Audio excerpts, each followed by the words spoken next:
Assalamu alaikum warahmatullahi taala wabarakatu, enyi waumini wenzangu wa dini ya Kiislamu. Yapaswa tuweze kumshukuru Mwenyezi Mungu Subhanahu wa Ta'ala kwa kuweza kutumalizia mwezi mtukufu wa Ramadhani salama salimini, tukiwa ni wenye nguvu na afya njema.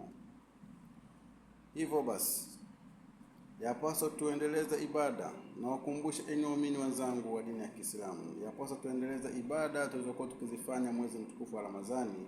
Yapaswa tuendeleze mema tuliokuwa tukiyatenda mwezi mtukufu wa Ramadhani. Yapaswa tuendelee kutoa sadaka kwa tuliokuwa tunatoa ndani ya mwezi mtukufu wa Ramadhani. Mema yote tuliyoyatenda ndani ya mwezi mtukufu wa Ramadhani tuweze kuendelea nayo katika miezi inayofuata, yawe ndani ya mioyo yetu, tuishi nayo katika maisha yetu. Mema, tukitenda mema tutalipwa mema, na tutarajie ujira mwema kutoka kwa Allah Subhanahu wa Ta'ala. Hivyo basi, leo ni siku tukufu ya Ijumaa. Yapaswa tuwahi misikitini tukatende mema, tukazidishe ibada zetu.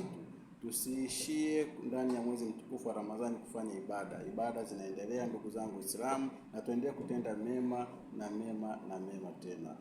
Assalamu alaikum warahmatullahi taala wabarakatuh.